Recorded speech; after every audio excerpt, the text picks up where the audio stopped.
झाल्यानंतर एखादं श्राद्ध दिवसभर झाल्यानंतर संध्याकाळच्या वेळा त्याच्या पाठीवरती हात फिरवून सांगा स्वयंपाक छान झाला बरं, खूप मस्त झालं, सगळे पदार्थ चांगले झाले आणि दिवसभर तू खूप थकली असते नाही का, एवढं दिवसभर सकाळचं चाललंय असं म्हणा. एवढं म्हटलं तुम्ही तरी तुझा श्रेण गेला दिवसभर सगळं थकवा झाला तेवढ्या तुमच्या एका वाक्यात चाललंय. शब्द कधी जन्माला येताना स्वतःची किंमत घेऊन येत नाही. शब्द कोणाच्या तोंडून आले त्याच्यावरती त्या शब्दाची किंमत ठरते. कुठला शब्द स्वतःची किंमत घेऊन जन्माला येत नसतो. ते जेवढ्या अधिकारी माणसाच्या मुखातून आले तेवढं त्या शब्दांचं महत्व असतं. आणि असं काहीतरी व्हावं आपल्या हातात. म्हणजे सुंदरकांड जर तुमच्याकडून ऐकलं असेल किंवा वाचलं असेल तर प्रभू रामचंद्र मारुती रायाला जवळ घेऊन सांगतात की प्रत्युपकार करू का तोरा सन्मुख होईन सतत मनन. तुझे उपकार केलेत माझ्यावर सीतेचा शोध लावून त्या उपकाराचं परत क्रेडिट करू एवढी माझी ताकद नाहीये. सन्मुख होईन सतत हे मन मोरा, तुझ्या समोर उभा पण राहू शकत नाही. प्रभू रामचंद्र म्हणताय मारुतीला, काय अधिकार असेल मारुतीचा विचार करा.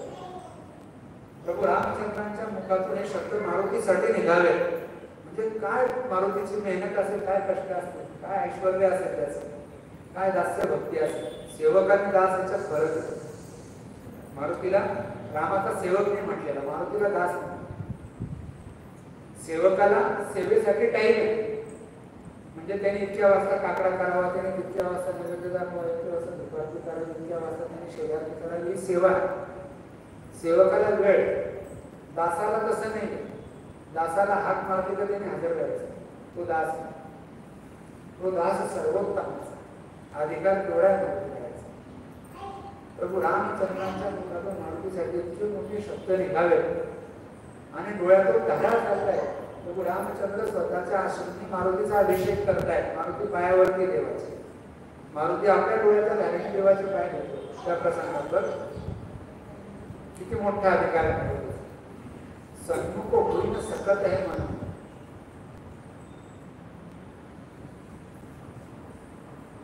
ऐसा कीजे की जगन्नाथा आभार पडे. जन्माला आल्यानंतर असं काहीतरी करा की देवाला सुद्धा तुमचे आभार मानावे लागले पाहिजे. स्वामीची मनोभाव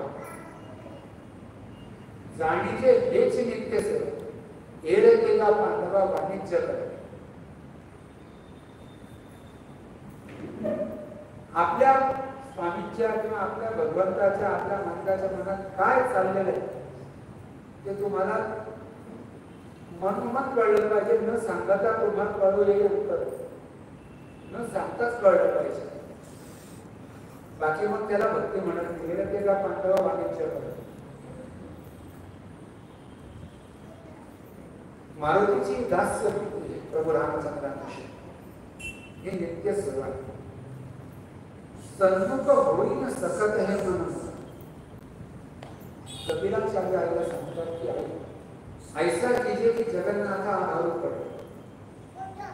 जन्माला आल्यानंतर एवढं काहीतरी चांगलं करू नका की देवाला सुद्धा तुमचं हेवा वाटावा, दयाचा अभियोग वाटावा.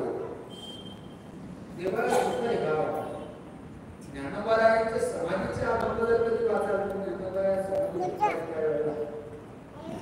देवनिवृत्ती आणि धरले दोन्ही कर जातो ज्ञानेश्वर पैसा जातो.